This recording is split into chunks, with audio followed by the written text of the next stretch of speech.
Okay, for the next award, is the 2025 Impact Award. It recognizes leadership that shapes an entire domain, where expertise, judgment, and responsibility influence outcomes far beyond any single organization.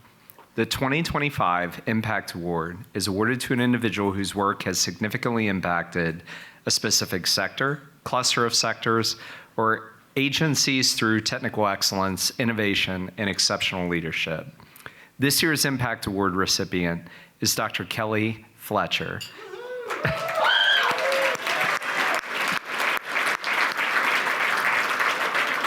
She's the Chief Information Officer for the U.S. Department of State. Dr. Fletcher's leadership and innovation have strengthened mission-critical operations across one of the most complex organizations in government. Dr. Fletcher will be introduced and presented this award by last year's Impact Award recipient, Dr. David Mussington, co-chair of the ICIT Center for FCEB Resilience, professor of practice, University of Maryland School of Public Policy, and former executive assistant director for infrastructure at CISA. Please join me in welcoming Dr. Mussington to the stage.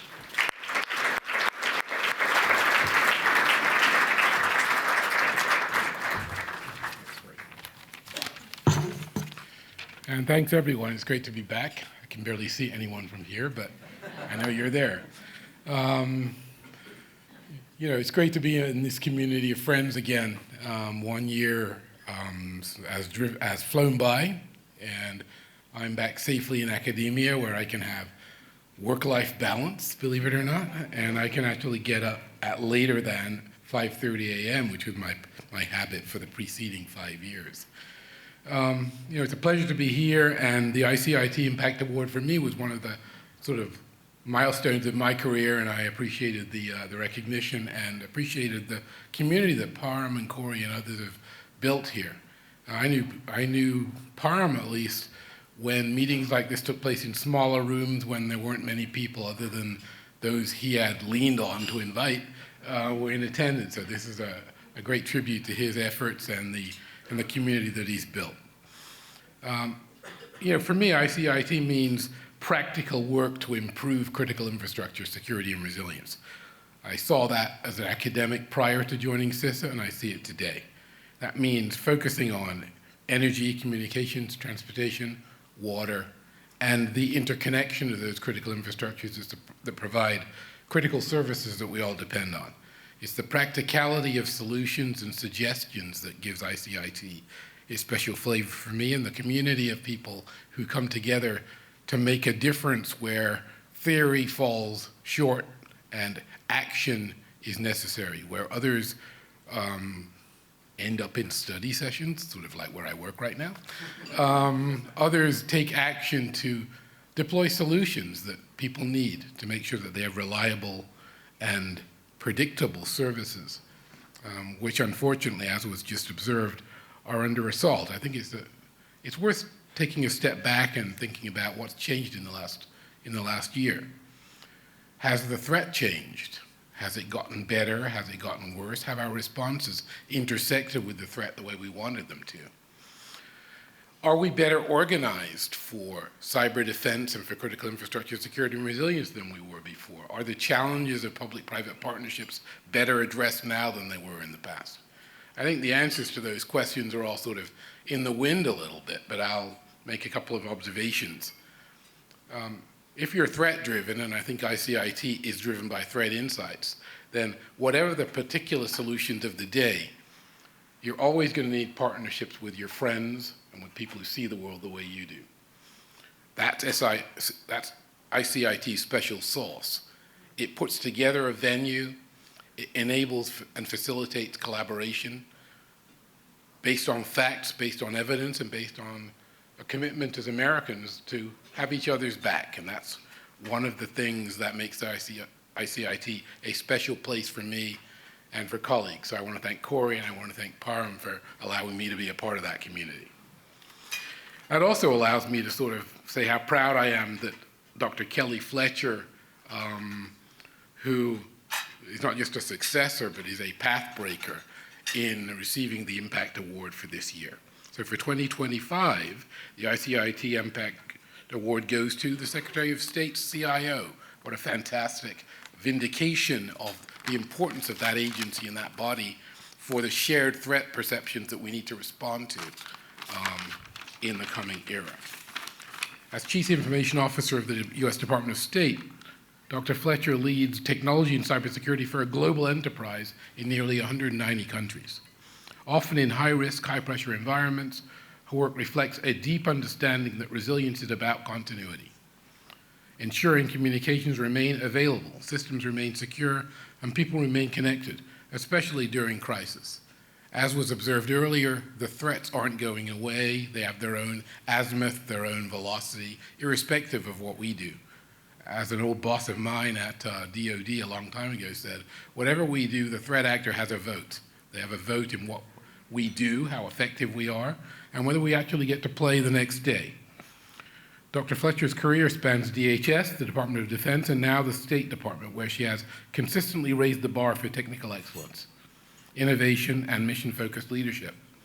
She understands critical infrastructure not as an academic concept, though being an academic is a great line of work, but has something lived, from global connectivity to the ability of diplomats to phone home, coordinate evacuations, and carry out their missions safely.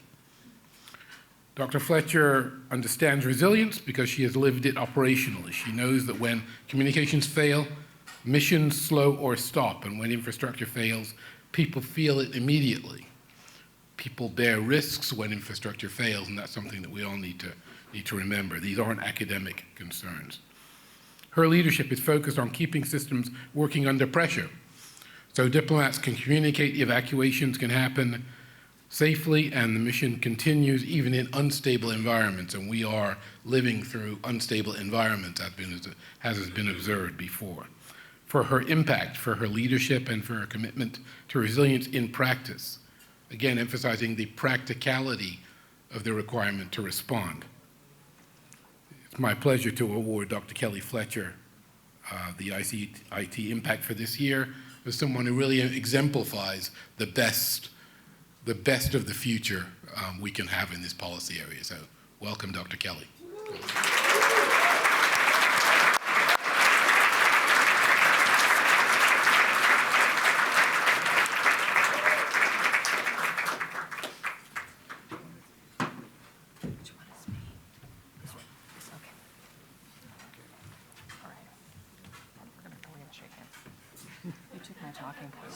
You took off. We're going to scoot this way? It's not fall off the stage. Are you okay? Are you okay?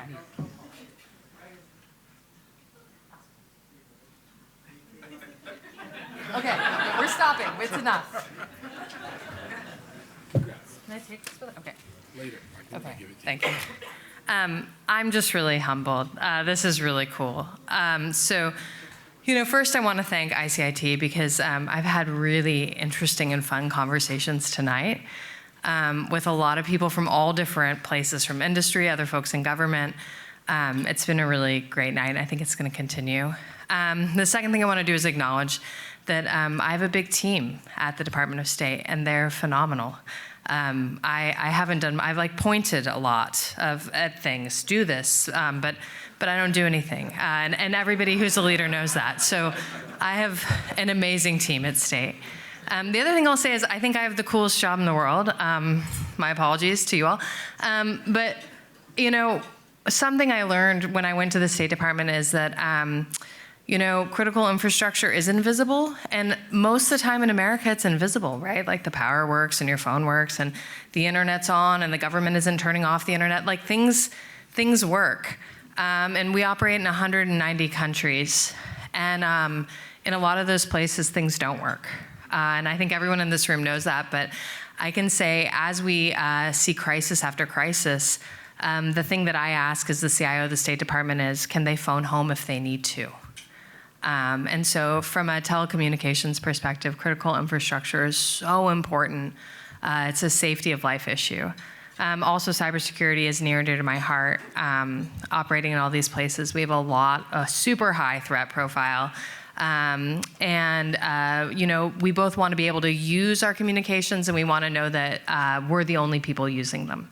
So I think the work of ICIT is so, so important. And then the last thing I'll say is I'm incredibly thankful to our industry partners. So when I say I inherited like a phenomenal group of people, that's also industry. Industry is standing next to me all day, every day, as we solve these hard problems, both with critical infrastructure and with connectivity and with cybersecurity. So this is a room full of people doing really, really important work, and I'm honored to be here. So thank you very much.